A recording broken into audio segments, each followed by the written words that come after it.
Meanwhile, on the other side, you see the ways in which the Republicans on the timeline are moving against welfare, right? They're moving against SNAP. They are hitting the racialized like SNAP line super hard. If you notice, they just keep talking about.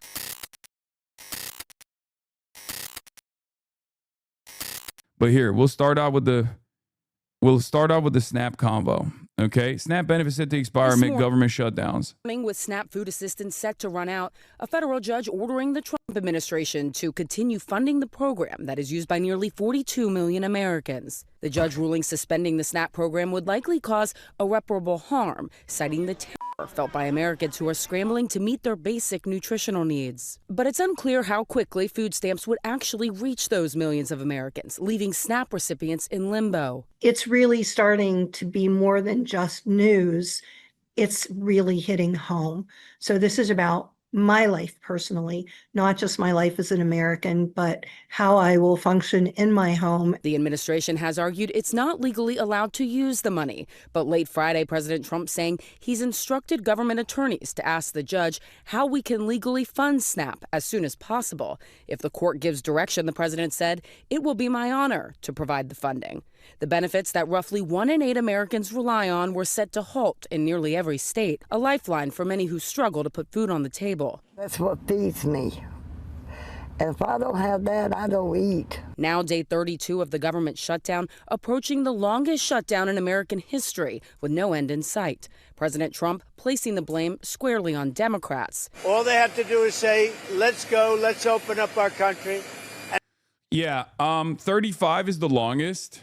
35 days is the longest running government shutdown. And we are going to hit it, I think. And that was also under Trump. So pretty cool stuff. And obviously the only reason why it's happening is because the administration refuses to fund ACA subsidies. I just saw Zoran a tag on ESPN that was entirely about you, LMFAO. Oh, open enrollment started today. Can't wait. Yeah. And wait, I want to see the ad, actually. I want to see all the attack ads. Maybe we can do a tier list of all of the anti-Zoran, anti-HasanAbi attack ads on the ESPN the sports network. Brother, Zoran Mamdani is perceived as such a major threat by capital owners and also people who love Israel. So much so that his opposition, by way of PACs, has dumped millions. They've dumped millions of dollars. It's insane. Like, it's absolutely insane.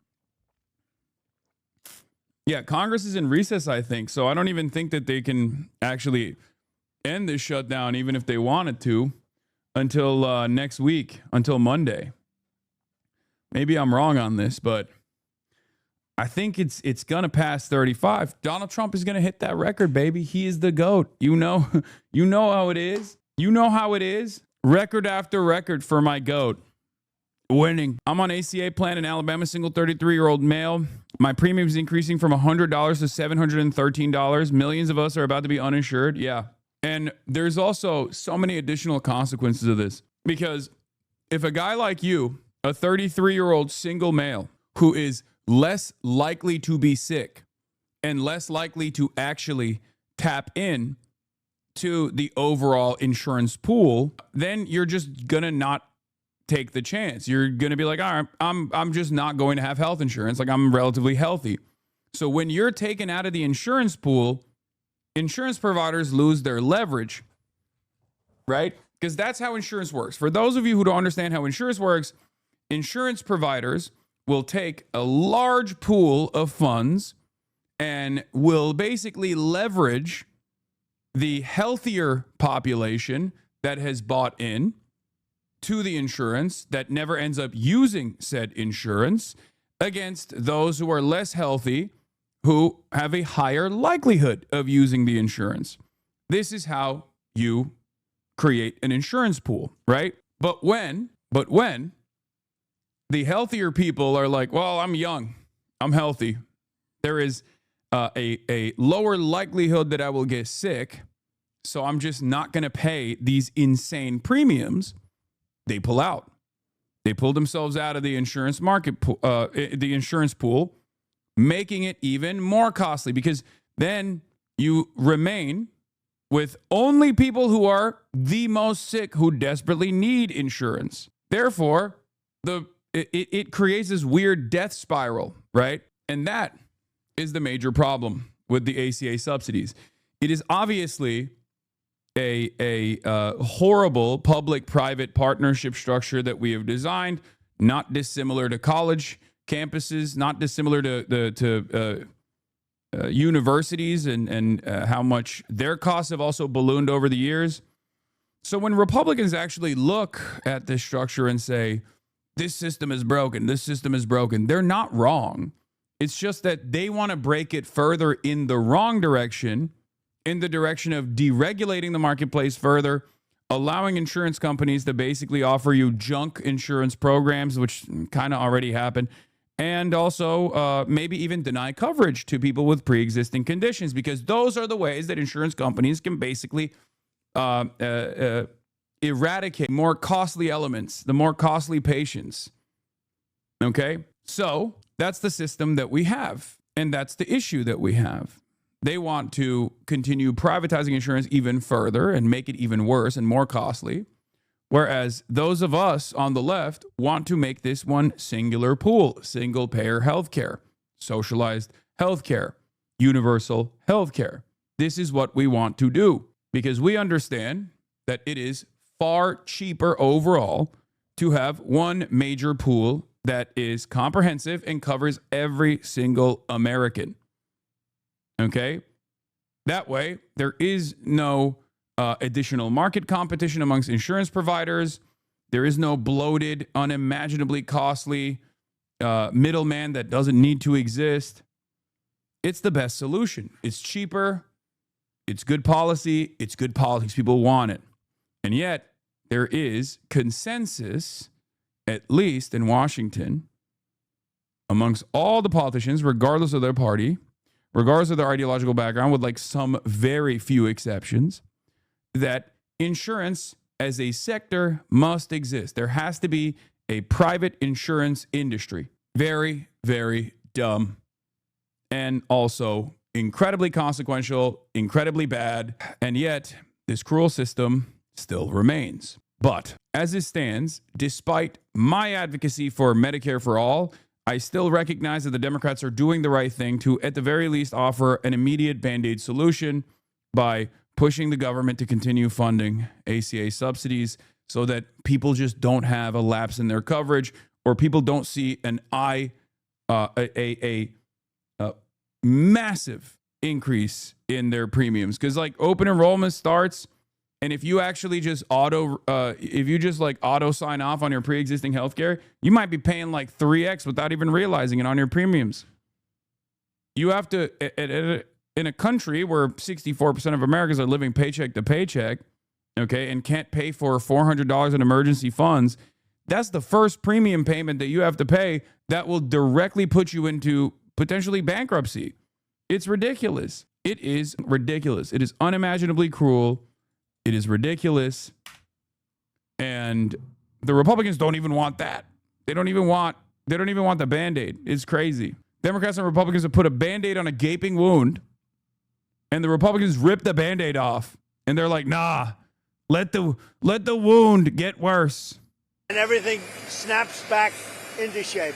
Democrats demanding Republicans work with them to extend Obamacare subsidies, but Trump and Republicans say they won't negotiate until the government is reopened. The impact snowballing. Air traffic controller My family's truly and genuinely, we simply cannot afford new monthly premiums for health insurance. It went up like 45%, like no jokes. It's going to be $1,300 a month starting in January. I have less than 2 weeks to decide if we go without insurance or without food or other necessities. I just don't think this can continue. There is no way. There is no way that this can continue, okay? It just doesn't, maybe I'm wrong, but this level of instability, this level of inequality, this level of unreasonable pain that the working class are subjected to, it can't continue happening.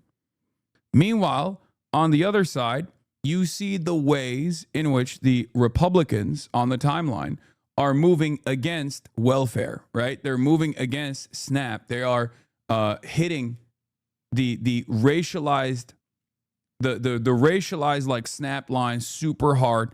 If you noticed, they just keep talking about are irresponsible or have children on purpose with numerous baby daddies just so they can like steal the taxpayer funded EBT and SNAP benefits. This is the most insane shit. I've been asking for a while now, where'd you get the shirt? This is the Burger Reich shirt that I'm wearing and the Disarm shirt you asked. They are both coming up in my next lineup. It's HasanAbi merch, ideology.shop. It's going to be coming out soon. People can't absorb a $400 emergency and they're cutting SNAP for 40 plus million and boosting premiums by far more every single month. This will break the country.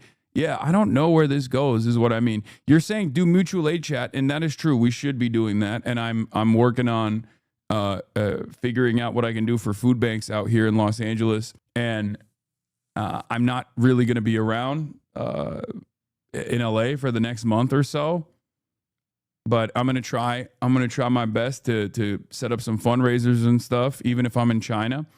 However, mutual aid is not gonna fix this, right? Like mutual aid can only fix your immediate community. It can help you organize, but it's not gonna fix this systemic problem. Like there needs to be a disciplined, organized movement that is trying to tackle these issues, right? Mutual aid is a necessity, but it's small scale. We need mass mobilization. We need a disciplined, organized movement. First, we need a disciplined, organized movement to tackle the closest allies that aren't doing their jobs, that aren't actually moving the needle in the appropriate direction. And then with an even larger, more consequential, more organized mass movement, we need to topple the existing financial harms that this administration has brought about regular working class folks. Mutual aid in this regard does actually help, especially if you use it as an organizational tool. Okay? What do I mean by this? What I mean by this is when you look at structural problems, structural inequities, inequalities that are designed by the system, and how kind-hearted, charitable people can actually make up for those problems. One of the best examples of this is food pantries, right? Food pantries and food banks, no matter how well-funded they are, cannot make up for SNAP. It's just the truth. Because the way SNAP works is it directly puts money in the cards, in EBT cards, like a credit card, of 42 million Americans. You can't make up for that with like food banks and food pantries. That doesn't mean you shouldn't work with food banks or food pantries. That's not what I'm saying at all. It's very important that you do. Having said that, however, that is also not even a Band-Aid at that point. That's just like you're trying to triage. You're trying to triage a state failure of incredibly consequential magnitude on your own. It's just not going to work. It's terrifying. SNAP also covers toiletries and feminine products that people need, like toothpaste and tampons. Yeah. It's not triage, it's like palliative care. Yeah, that's even better than that. But it's like triage palliative care. It's both right now, though. You are totally correct, but it's important that people feel motivated to help. No, absolutely. And meanwhile, while all this is happening, Donald Trump is throwing like a fucking roaring 20s Gilded Age ass party. It's fucking crazy. It's crazy. It's actually crazy.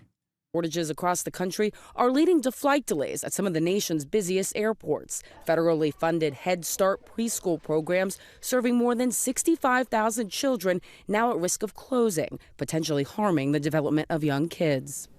Now, the president has publicly called for a major change to the Senate rules by ending the filibuster, a move that would allow for Republicans to pass spending bills without a single Democratic vote. But that was quickly shut down by Senate Majority Leader John Thune. Bottom line here is this stalemate continues with no apparent breakthroughs. We begin with this morning's top story, the impact of the government shutdown on the nation's air travel system. The FAA says nearly half of the 30 busiest airports are dealing with a shortage of air traffic controllers. That contributed to a wave of flight delays across the country Friday, more than 5,700 nationwide. And last night at New York's LaGuardia Airport, two planes collided on the runway.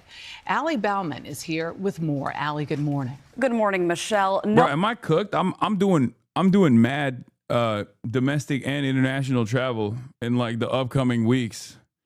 Jesus Christ, bro. Are we cooked? No one was hurt when an arriving United jet clipped the tail of another United jet that was stationary on the taxiway. That second flight was headed for Houston. It was canceled, and all 162 passengers had to deplane. And this comes as the FAA says nearly 90% of New York air traffic controllers are absent. Frustration is mounting at the nation's airports, where some passengers dealt with long delays. It was supposed to fly out at 9 p.m., which was already a pretty late flight, and then delayed until 1 a.m. Some spending the night in terminals waiting for a flight. It's not just affecting those employees, it's affecting us too, and it's a huge chain reaction. In Boston, delays were over 2 hours. At New York's Kennedy Airport, nearly 3 hours, and at Newark International Airport, it was more than an hour. The FAA blames a shortage of air traffic controllers on the government shutdown. Now, 32 days. Bro, one of the craziest parts about this is that like we've talked about this already so many times, but there has already been a shortage in virtually every single air traffic control tower in the country, okay? And that was before the shutdown. And a big part of that problem is because they're just not hiring enough people. And obviously, because they don't have the labor union power, shouts out to Ronald Reagan for that, they can't even fight for it. Hello. What is this? What is happening? Hello. No. Don't go in there. Don't go in there. Don't. No. The shortage has been going on well before the shutdown. I know. That has been a problem. That has been an issue. Is long. 13,000 controllers missed their first full paycheck on Tuesday. The added stress, the added strife and angst of not having a paycheck. How are we going to pay our mortgage or our rent and put food on the table for our families? You know, these are things that is a whole added layer of additional stress to what they already deal with. With more controllers calling out sick, Transportation Secretary Sean Duffy warned this week holiday travel could be even worse. Our traffic will be snarled, right? There's already a hiring crisis on the ATC side. And obviously during the shutdown, as I reported, they don't train. They don't train the new people. So they're basically pushing back. For as long as the shutdown remains, there will be no new trained ATC air traffic controllers. So it's cooked. It diminishes the number of existing air traffic controllers. They don't train, so take a train. That's not going to work. There is no... I'm in Los Angeles. If I want to go to New York by train, okay, that's like a week-long process. Do you understand? The fastest route is still like going to be, I think, fucking 48 hours, okay? And it's also more expensive than flying. It sucks. Ironically enough, if there was a more robust railroad structure in this country and that had like high-speed rail, for example, across the continent, you literally would actually take some of the burden off of air traffic control. You would take some of the burden off of air travel in general, and it would make things easier to manage. But we don't do that. We don't ever fix any of the problems. We don't have any interest in fixing any of the fucking problems. They're in a lawsuit on denying applicants on race, and this is the other side of the story. This is the other side of the story. There are dummies out here who unironically think that like the air traffic control is actually doing wokeness. Okay? Like they literally believe it. Brother, you need to understand this current administration is launching erroneous lawsuits all the time. Okay? They're launching ridiculous lawsuits to advance their propaganda so that people like you think, well, there's a legitimate case here. At a certain point, you got to realize, like, it doesn't matter. This is not a real this is not a real issue of consequence. Okay, there is no world where like people are just like, nah, we're not fucking training whites for air traffic control. Like, don't be ridiculous. Oh, this occurred during the previous administration. Yes, you are right, chatter. Planes are now crashing because of because of the previous administration's woke initiatives. This is the same principle behind the military. People are so dumb. People think that the military has a recruitment crisis and they've actually lowered standards for woke. No, they've lowered standards for the recruitment crisis so they can recruit more people. Okay? This is the problem. People want super easy to understand narratives. And Republicans have landed on a gold mine. Republicans have landed on a fucking gold mine with this woke shit. You can just literally look at all of the corrosive elements under capitalism and say, oh, it's just woke and gay. People are just doing it for woke and gay reasons. And then you go, oh yeah, I agree with that. That does seem right to me. Disaster in aviation. I assumed something like that was probably happening with the government shutdown, so it makes me a little bit unsettled traveling right now just because of everything that's going on and lack of staffing. But I mean, I have faith in the people who are working, so hopefully we'll get out without a hitch. And the FAA says it will never compromise on safety. And when these staffing shortages occur, it will reduce the flow of air traffic, which, of course, may result in delays or cancellations. And Dana, already this morning, there are more than 500 flights delayed. Yeah, bring your patience if you are traveling and make sure to check out there. Allie, thank you.